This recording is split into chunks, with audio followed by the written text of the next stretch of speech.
Welcome to Societal Shapers, a podcast by PL Kadilla, the place to get inspired, find your purpose and courage, and get tools to become the next female leader, creating real results and meaningful changes. Welcome to the Societal Shapers podcast. Today, here with me, I have Faridah Hameed. What drew me to interview Faridah is her courage to be vocal and speak what were on the minds of many, and her ability to convey hard-hitting messages, all at the same time keeping it tactful, respectful, and personable. So our topic today is about being bold, speaking up even when you're scared. So before we get into the meat of our glorious conversation that's about to come, Faridah, please introduce yourself and tell us more about yourself. Okay, so thank you, PL, for inviting me to be on your podcast. So if people don't know who I am, you can actually go to my website. It's www.faridahhameed.com. But briefly, I'm currently a conscious communication coach, which means that I work with people to become very conscious of how they're communicating and the kind of language that they're using. Now, why do I do that? Because after 25 years working in corporate life in communication, the one thread or the one fundamental pattern that I've seen about people who are successful versus people who are not that successful is their ability to articulate and their ability to communicate well. So I do a lot of programs related, both business as well as leadership programs related to communication. That's great. Great job and great work that you're doing there, Faridah. So tell us more about how did you get into this? So you mentioned you have 25 years of corporate experience. So it'd be interesting if you could highlight some of those pivotal moments during this time that made you realize how critical communication is. Well, I started my career as a current affairs and investigative journalist in the 1980s, mid-1980s. It was my dream to become a journalist. So I was really lucky that I was able to study that. And then I worked for about 5.5 years in a daily English newspaper. And I thought I was a big deal when I joined the newspaper because I had a degree, I had an American degree. But I very quickly learned within the first couple of days at the news desk, in those days where they really didn't care whether you had a degree or not, because the news desk was run by veterans, people who never went to university, but who had worked their way up in the news media. So I learned very quickly that I was not going to be treated special. There was nothing special about me, and that I was going to have to learn from the ground up. So everything that I had learned at university about print journalism, to write articles and all that, I quickly realized that while there were some fundamentals in how a story is told, it's very different on a day-to-day basis. So it was basically starting back from A for me. And I had to write and rewrite because just to tell your audience who may not be familiar with how newspapers work, often on a day we have got 3 or 4 stories that we have to do. Okay? Yeah. You have to do 3 or 4 interviews. And then you have a certain deadline. By 5 o'clock in the evening, your stories have to be in. So you're writing very fast. And you don't have like 5-6 pages to write. You have like a certain amount of space in the newspaper. Right. So the biggest lesson I learned as a journalist in terms of writing and telling a story was how to take, like 2 hours of an interview and condense it into sort of a hard-hitting story and removing all the fluff. And I continue to tell people today that, especially in the social media environment that we are today, where everybody's SMSing and people on video and people on podcasts and all that, people can speak relatively well, but being able to write well is on a whole different level. And there's very few people who can write well to have clarity in their thought process, to be able to communicate through writing. So to me, that was the most important lesson I learned. And that lesson has seen me through every job that I had. But just to quickly give you a sort of a 360 degrees. So over the next 10, 15 years, I did the rounds of the communication industry. So I went to public relations for a while. Then I went into publishing. And then I went into strategic communications, which was an advertising company that did nation branding. Yeah. So the reason I did all that is because I wanted to get a sort of a wider experience in the whole communication industry in the country, so that after about 10 years, I could kind of decide which part of that industry was the one that I really wanted to work on. Yeah. So there were some jobs that I really liked, some jobs I didn't like, but a lot of people ask me today, which job is still your favorite? And I have to say it was my first job as a journalist because I met amazing people. Yeah. I learned about human psychology. Yeah. It was probably your most steep learning curve. I mean, it was amazing because I was very shy, Pia. Yeah. A lot of people look at me today and say they can't believe I was shy. Absolutely. Yeah. Yeah, but I was really shy, and I had to, you had to deal with ministers, you had to deal with the mayor. I got a chance to meet Queen Elizabeth, have tea with her in Sri Wow. Sentosa. So you meet people from all walks of life, Yeah. which then teaches you how to speak to people at Yeah. people from different classes of life. Yeah. That is such a gold mine of experience about communicating Yeah. that I don't think you can find in any other job. Yeah. I agree. And just listening to you explain all these parts about communication makes me want to join your program. So great marketing. Wonderful. Yeah, it's really Wonderful. important, right? So I agree with you, like writing skills and communication skills, completely two different skills. Yeah. And honing both is actually really, really important because it gives you that structure in your head. So I wanted to bring it back now to the topic of our podcast today, which is about being bold, right? So communication and being bold. So now let's find out a bit more about, what is it about being bold? Okay. So when you talk about bold, when I say the word bold, what comes to your mind? It's about speaking out what I really and truly think. It's about, not about wanting to offend anybody, but, wanting to be able to voice out how I feel, what I think, in a way that brings up, that makes a discussion more robust. Yeah. So I think So that's, yeah. yeah, And speaking yeah. up for my rights is also part of being bold when things Yes, are wrong, right? absolutely. Bold is actually, to me, just very simply, is speaking up even when you're afraid. Hmm. Because a lot of people equate when they look at people like you and me, or many of the other so-called women who are in the news, or Yeah, on TV or whatever, they think, oh, they're so brave, they're so bold. But the truth is, every one of us have our own fears, and we all have our own insecurities, right? yeah, So sometimes you look at somebody and you think, oh, they seem so brave, but I won't say we're all just like you, because I think there's also another myth that a lot of trainers will say, oh, I'm just like you. But that's not true, because we've been through a lot of our own training to get where we are. But we still have remnants of that fear. So when I talk about bold, I just want your audience to know it doesn't mean you don't have fear, right? yes, It just means you've learned how to manage the fear yeah, and to mute the volume of that fear, because you have a bigger purpose about yeah, why you're speaking out.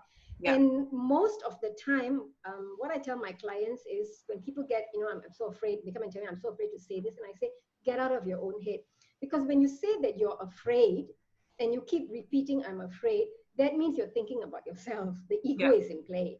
yeah, But when I tell them, get out of your head and think about what you're trying to do for somebody else, you can see people just relax. Because when you get out of your own head and your own ego, you get into intention and purpose, and you have a bigger purpose for why you're willing to face the fear yeah, and speak up. So it is something everybody can learn. yeah, There is nobody who cannot learn this. It is not a gift. It is not a special talent. We can all learn it, but there is work to be done to learn it. And like anything in life, it's a muscle. You have to train it. You yeah, don't expect, like you decide today you want to be bold, and then tomorrow you're going to be bold. It is taking the tiny, tiny steps to get to that place yeah. where you get very comfortable voicing your opinion about things. And then the Yeah. communication has to come in as well, Yeah. where you know how to frame your thoughts. That's right. I mean, I love what you've just said, right? So going back to intention and purpose. So especially so the podcast is actually targeted more towards the young audience, right? Particularly female young talents. And so hearing you speak, there's so much wisdom already there, and you can tell that you're very experienced. And saying that you were once upon a time a very shy person, this does not come through right now. So maybe you can share a bit more about, times or events during your younger times. How did you overcome that, right? So telling people to, get out of your own head, it's kind of easier said than done. So, what were the trigger events that pushed to say, okay, you know what? I don't care. This is it. I'm going to push myself out of my comfort zone because otherwise I understand what the repercussions are. So let me tell you a story of one of the events. There's been a whole series of events that led me to where I am today. But perhaps one of the first most dramatic events happened to me with one of the jobs that I was at. I won't name the company, but it was an American company I was working for. And I had been hired at a certain grade level. If you ever worked for an American company, I think you will know they kind of have grade levels where when you're employed, that grade tells you what your perks and your benefit and your salary and all is, you see. So I found out soon after I got the job that I wasn't being given one or two very important perks compared to other people who were in the same grade level who were being given those perks. Were they male or were they both? They were all male. Okay. They were all male. And so the first thing I did was, because perhaps my background is an investigative journalist, I don't go and shoot off my mouth. So I went and did a little investigation. Yeah. And I found out that firstly, that these people were on the same grade level, were being given perks that I was not. And so as terrified as I was to go and ask why I was not being given the same perks, I think it was my curiosity perhaps, and maybe I was young and I was a bit more naive. So while I was scared, I was like, I'll just go and try, nothing to lose. So I went up to, I think it was one of the most senior people within the organization. And I just asked, I said, I'm kind of curious. And I had my documents with me to compare. And I said, all these people are being given, why am I not being given? So the person gave me an answer. I was quite flabbergasted because it was a stupid answer and it didn't make any sense to me. Yeah. And when I tried to ask a little bit more, they just shut me down. So because they shut me down, I got even more curious and a lot more annoyed. So sometimes being angry or being annoyed can be a good fuel to go and get things done, right? So then here's another lesson, right? I was very good at making friends with people in places that I worked. So I was very good friends with the executive secretary of the number one person. She was the secretary to the number one person in the organization. So I went to her and I said, can you tell me a little bit more about what's going on? And she said, they're being very unfair to you because you deserve it. Technically, you deserve it. And so she helped me get some other background information that wasn't readily available. And she was taking a risk. And so she passed that information to me. So I just kept digging. And I kept asking and I kept asking. And I kept being shut down every time. So finally, they appointed a new HR director. And he was a Malaysian. So I thought, he's a Malaysian. He's an HR director. Maybe I'll get somewhere with it. So I went to him again with all this information. And he listened and he said, Faridah, we'll get back to you. Next thing I know, within a week, I'm called into the office where the Malaysian HR director and the number two are sitting there, and you know how you can feel when you walk into a room, the energy is like really tense. You can feel it. Yeah. And so the moment I walked in, I felt it, and they both had very stern expressions, and they said, "We've got a letter for you." And I said, "What is this about?" They said, "No, we're asking you to resign." And I said, "Why?" "No, you don't fit in with the team." And I said, "Is this because I'm asking for what I want?" I said, and they didn't want to give me an answer. So I think they didn't want to commit themselves. So they asked me to resign, and they said, if you resign quietly, we'll give you a testimonial or a recommendation. So I went back, and at that time, I was already so angry about the way that a lot of the Malaysians were being treated in the company. And I was young. I was in my 20s, late 20s. So I had already kind of decided that maybe it is time to go. I didn't want to fight it at that time because I just didn't feel it was worth the energy, and I was already sick. So anyway, so I come home back to KL, and this is where the story gets really interesting, okay?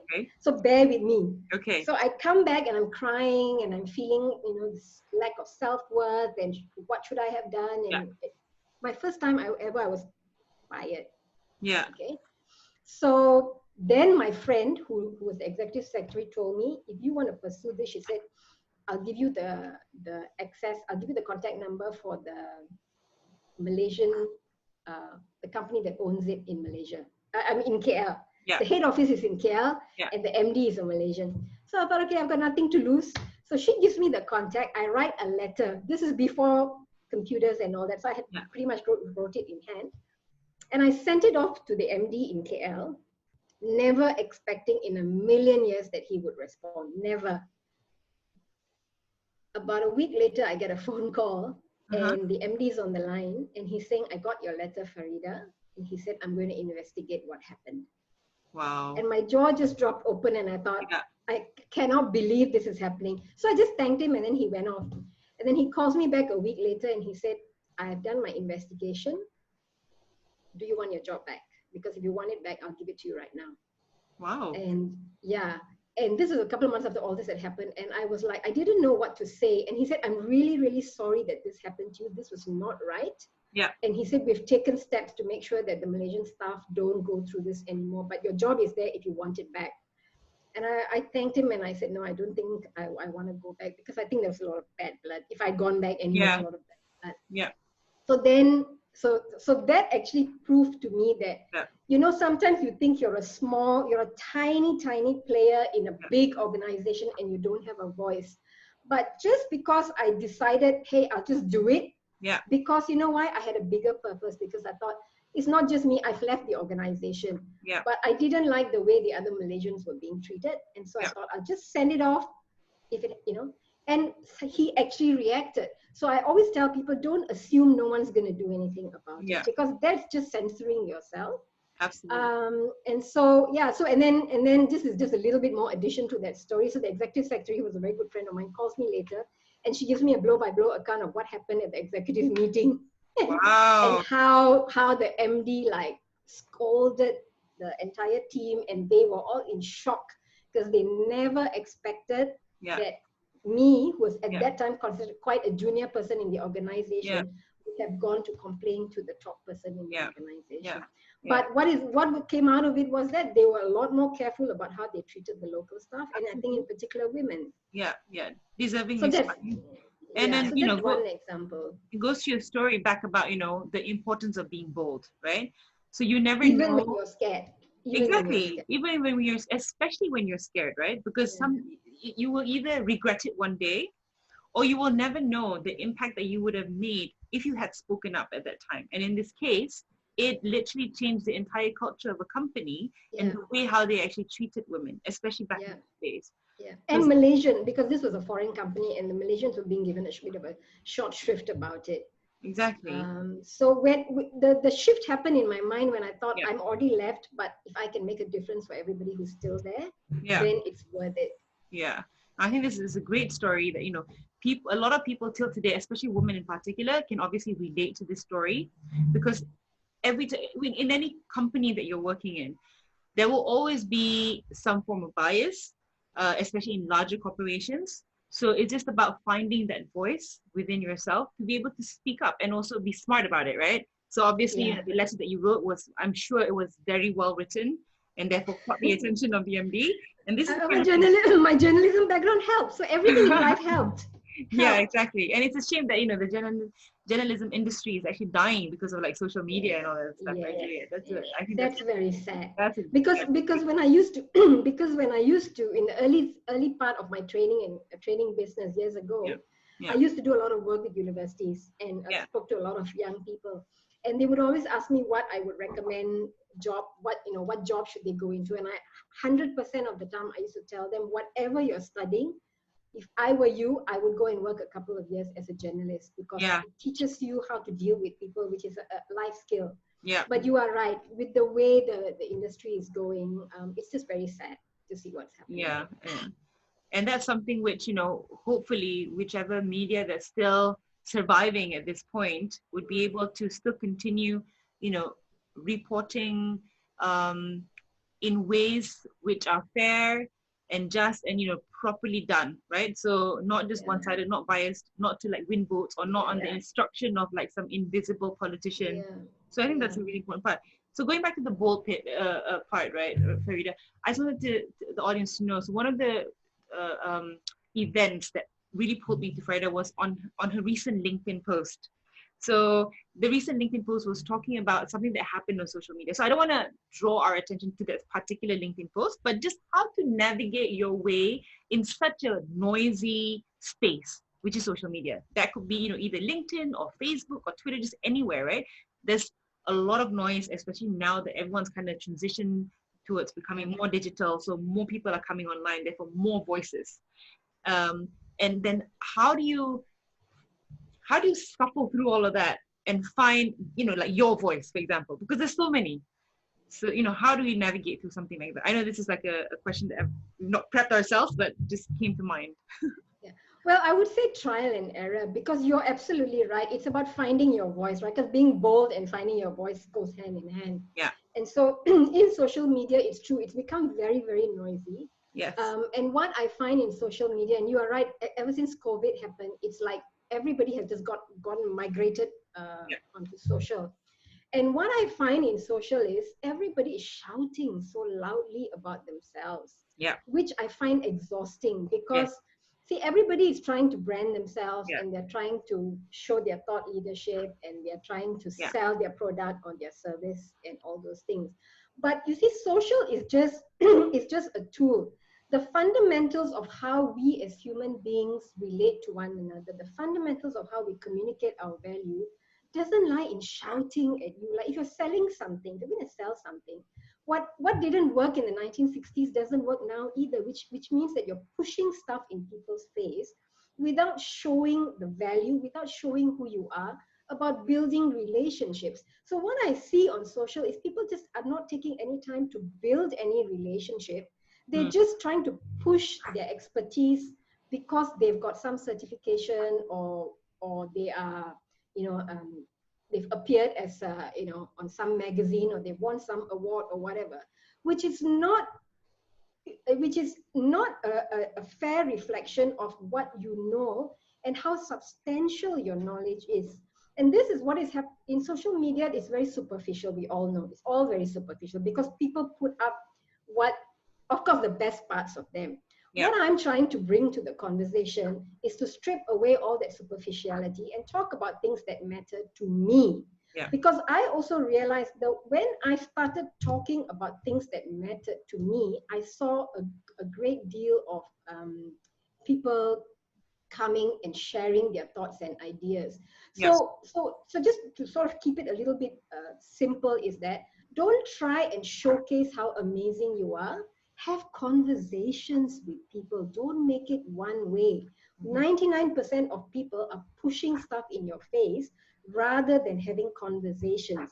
Now, about being bold, I think there's a cultural aspect in this part of the world as well, and particularly with women, to have a point of view, or to disagree, or to have a strong point of view about something. And so I've had some pushback. As you know, I've had quite a bit of pushback. I've been called names on social media, but the difference is because I'm not a young person, I kind of have learned how to navigate it. It doesn't bother me. It doesn't keep me awake at night. Because I am very clear. I have clarity about why I'm posting this topic, and I have some experience. So my advice to your audience, is a younger audience, is that you don't have to start off being controversial. But there are a lot of things that have happened to you in your life, even if you're 21, 22, 23, 24. There are things that you are thinking about. There are things you're looking at in the world out there that you disagree with, or things that you are curious, why is this happening? Write about those things, because you don't have to have the answer. You can just have a thought and say, I've been thinking about this. I'm wondering, what do you guys think? Because this is bothering me, or am I not seeing it right? So start building that ability to be able to ask people what they think. Now, the second skill, which you will have to learn, is you will have people attacking you. The louder you get, the more strident, the more outspoken the way I am, you'll get a lot more people and a bit more harsher feedback. What you'll have to understand is, first thing is, don't get angry, because the reality is everybody has a right to have their point of view. Don't take it personally. Don't take it personally. Okay, you sometimes feel personal because they call you names, which has happened to me, right? So put those aside. You don't have to respond to everybody. That's the first thing. Secondly, just listen whatever people are saying. Even if you don't know what else to say, just say thank you, I appreciate your point of view. If that's all you know how to say, and you don't know how to respond back. Just say thank you. I appreciate that you're sharing your point of view. But get into the habit of of giving voice to the thoughts that you're having. Because this is one thing I promise you. Whatever thing that you're thinking about, that you're curious about, that you're struggling with, or that you're feeling challenged with, there are thousands and millions of other people in your age group who are going through the same thing. Yeah. With social media, nobody wants to talk about it because everybody wants to appear like they know it all. Yeah. Everybody wants to appear like they their life is perfect. Yeah. So bring the human element to your social, talk about these things, and slowly you will start getting more confident with your voice. Yeah, I really like this. So because, you know, one of the, why I was trying to tease out of this part, Faridah, is because when you just look at be bold even when you're afraid. So just having that voice in social media, right? I can think about it in terms of, okay, I'm going to sell myself out there because everybody's doing it. So that can be, that kind of falls under be bold and don't be afraid, overcome your fear, right? Which is selling myself shamelessly on social media, trying to position myself as, you know, I'm perfect and I'm the expert. But then there's also the other part of being bold, being true to who you are, and engaging with other human beings. And rather than just pushing all this information out there. Yeah. So I hope that the audience you know, is able to tease that out also from Faridah's comments. So I don't want to repeat or summarize the whole thing, but I think all the bits and pieces is there. So you just have to listen again to the podcast, I think. Yeah, I just want to add one more point. The reason why I say have human conversations, have you know, conversation, don't talk, have conversations, is that you build credibility because you're having those conversations. When you're trying to pushing any product or any service, just think how you also don't like anybody pushing anything in your face. If there's no relationship, why would anybody buy anything from you? Even though you may say you have 10 certificates, you may have 10 awards, nobody's going to buy anything from you. But if you've taken the time to listen, to build relationships, then when you do get ready to sell something, there is credibility behind it. And when you are young, I know a lot of young people are impatient, and I say that with kindness. I'm not being, you know, I'm not being one of these older people who's like, you know, saying, talking down to millennials. That's not true. But I'm just saying, you know, there's so much, there's such a hurry. There's such a hurry to be successful, and I will never understand that. Because you and I both know, Pial, true success, true substance, true credibility takes time. So don't be in such a hurry. Build yourself first. Because the time will come when you are then ready to then be an expert. You know, that people will look at you and they'll want to hear what you've got to say on a bigger stage. Absolutely. Yeah. So that's a brilliant point, Faridah. So those are, I think, also tailored to the younger ones who's trying to look into how do I build my personal brand, my credibility, so that, you know, I can become more hireable, become a successful entrepreneur. So now just moving back to the audience, whom I have that passion to want to nurture more, is actually these systemic change makers, particularly female, right? So these are the ones who are probably going to take positions in the public sector space. These are probably the young female and male, in a way, thinking about how do I change Malaysia? How do I become? So if you wanna connect that, you have to be in politics to a certain extent, right? So the point that I wanna say is that in terms of building that credibility and building that voice and being bold in terms of, you know, who you are, but then now discussing something that's happening in the country politically. Now a lot of people shy away from that because then they know that there's going to be a lot more of other people then attacking them or putting them down, disagreeing with them. So a lot of people just try to stay away from this sphere, which is wrong. And I want to encourage, you know, any young person out there thinking of building a career in politics, even though it's not a straight cut career. Faridah, what is your advice for this group of people? Okay, so when it comes to politics, my biggest advice to young people is, if you're interested in going into a career in politics, firstly, don't be, I know it can sometimes feel like it's overwhelming. It can sometimes feel so disappointing. It can feel exhilarating at different moments and different seasons of the country. But you are in a position, these young people, you are all in a position to decide where the country is going to go for the next 10, 20 years. We know that the way things are, we cannot sustain it. And I want to address this issue of diversity, because you see, when we talk about diversity in the public sphere, too often it's about gender diversity. And we always hear it at International Women's Day. But the point I want to make is, if you look at nature, nature is so abundant and it's so diverse. Nature has got a lot to teach us. Yeah. Because if nature is so wild and abundant because it is diverse. It is the same with us. Everybody here, everybody in the country deserves a voice about Yeah. where the country is going to go. Yeah. So don't be afraid of diversity. You need to have different voices at the table where policies are being made for the whole country. You need gender diversity, you need racial diversity, you need religious diversity. Am I missing any diversity? Age diversity. Yeah. Right? Because sometimes when we get into the conversation about youth, we tend to be a bit tunnel vision that only the young people are going to change the country. But that's not true, because when you're doing policies about, we are going to be an aging population in 10 years, 2030, Malaysia, officially under the UN standards, we will be an aging population. Right. Okay? So you need older people, younger people, you need the disabled. Also, all of these people have a right to be at the table as we are creating those policies. Yeah. Because if we are only having one voice, one type of voice that is directing or controlling the conversation, it is very short term. It may work in the short term, but you're never going to create policies that are going to work, that are going to be sustainable in the long term. So coming back to how do you get involved in politics? I think if you're in your 21, 22, 23, the first thing I would tell you is you need to learn how to listen. Listen to people who don't agree with you. Yeah. Because to me, that is the biggest point. I mean, when you look at the debates in Parliament, you want to die, okay? You like just Yeah. you want to curl up somewhere and pull your blanket over your head. And you just Yeah. like, the quality of the debates and the conversations in our country have gone down to such a low intellectual level when our leaders are supposed to be role models. Right. That's why when you look at a leader, when just talk about leadership in general, leaders are supposed to showcase the best of who we want to be. Yeah. Right? Not the worst.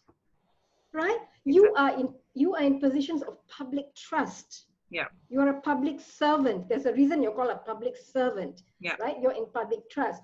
So I would tell these young people, get involved. If you're in college, get involved in your college union, your student body, whatever.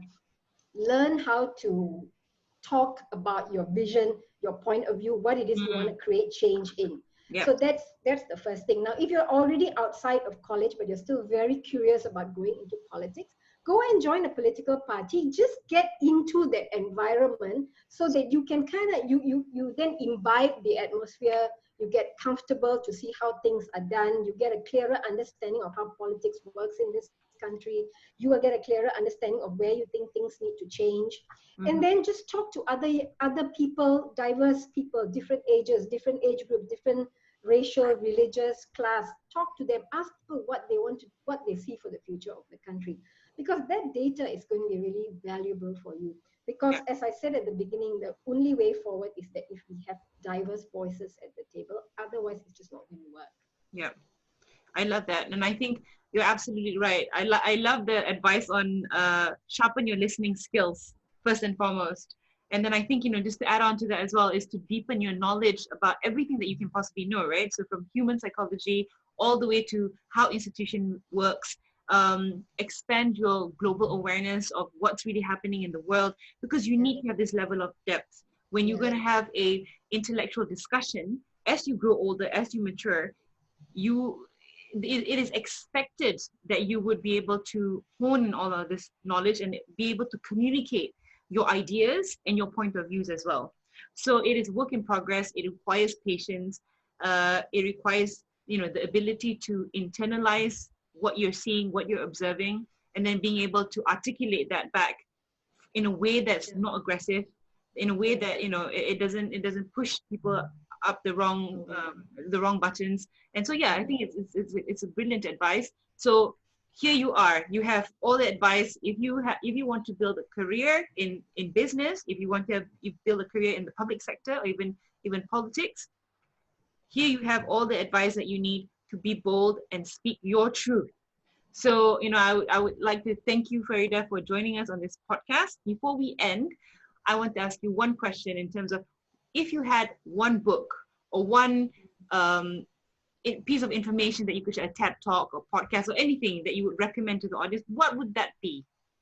Okay, so I got the book with me. Actually, I've got two books. The other book I don't have with me, but the book that I would say pretty much changed my view of the world when I was around late 20s was the Tony Robbins Awaken the Giant Within. Yes. So you can find it in all the bookstores. It is still my favorite book of all time. I revisit it a lot because you know this is how it is with books, right? When you read it when you're 20s, you take different things from it. Then in your 30s, you different lessons. Exactly. So all my favorite books, I revisit them every couple of years so that I listen to different things. But I've got another book that I've started. I think this book I got about 2 years ago. Yeah. And it's called Tools of Titans by Tim Ferriss. Okay. Yep. And Tim Ferriss has got an excellent podcast as well. Yes. But what I like about this is, and I think it's good for young people, is the stories are short. Yes. So I think he's got like 100, I'm not sure, maybe 100 people. And these are all, it says the tactics, routines, and habits of billionaires, icons, and world-class performers. He's the same author of the 4-Hour Work. And he is interviewed, correct. Okay. And so he's done with, he's taken all the podcasts that he's done with them and he's just condensed it into like 3-4 pages. Each story is about 3 or 4 pages, so it's really easy to read. Yeah. And they all have talked about their, like, what is their morning routine, and they're all world-class performers, right? So you have athletes, you have billionaires, you have health experts. Yeah. So all in different areas. What are the challenges they still face? They are highly, they're already at a very high level of excellence, but they also have their insecurities and their challenges and how they deal with that. So I think this is an easy read. You can keep, revisiting that. I revisit this one all the time because it's fantastic. So I would tell people to read that. This book, I cannot wait to start reading that book now.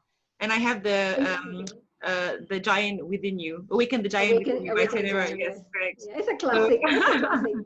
Thank you so much, Faridah, for your time. It has been such a lovely conversation. And I'm sure you'll be invited back to the podcast. Oh, wonderful. Thank you. Thank you, Pia, for inviting me. I had a wonderful time. And I hope your audience will take away, I always say, if there's one thing you remember from what I said, I've done my job. Yes. I thank you again. All right. Thank you. Bye. Thank you so much for listening in. If you liked it, give it a thumbs up, subscribe, leave a comment, and share with your friends.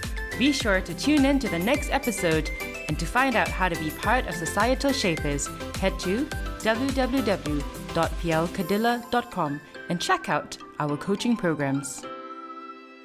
Catch you soon!